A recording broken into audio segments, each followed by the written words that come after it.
সেই লোকদের দেখো যাদের ভাগ্য তোমার চেয়ে খারাপ। সেই সব লোককে দেখো না যারা তোমার চেয়ে বেশি ভাগ্যবান। তা না হলে তোমরা আল্লাহ তাআলাকে স্মরণ করায় অবহেলা করতে পারো, তা না হলে প্রতিপালকের প্রতি অকৃতজ্ঞ হয়ে যেতে পারো। তাহলে নবী বলেছেন তাদেরকে দেখো যাদের ভাগ্য খারাপ। তখন আপনি বলছেন আচ্ছা, এই লোকটার তো কোনো গাড়ি নেই, আমার একটা মারুতি অন্তত আছে। তাকে দেখবেন না যারা সে মার্সিডিজ। ও, আমার মার্সিডিজ নেই কেন? ওই লোকের গাড়ি নেই, আমার তো একটা আছে। আপনি আল্লাহকে ধন্যবাদ জানাবেন। যখন মার্সিডিজ গাড়ির মালিকের সাথে নিজেকে তুলনা করবেন, ও আমার কেন মার্সিডিজ গাড়ি দিলেন না, তাদেরকে দেখবেন যাদের ভাগ্য খারাপ।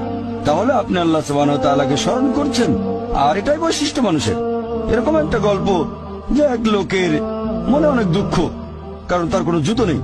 তারপরে সে একটা লোককে দেখলো যার একটা পাই নেই। লোকটা অভিযোগ করতো আল্লাহর কাছে যে জুতো নেই, আল্লাহর কাছে অভিযোগ করতো আমার কোনো জুতো নেই। তারপর সেই লোকটাকে দেখলো যার একটা পা নেই। তখন সে আল্লাহকে ধন্যবাদ জানালো, আমার অন্তত দুটো পা আছে। তাহলে সন্তুষ্ট হওয়া একটা পরীক্ষা।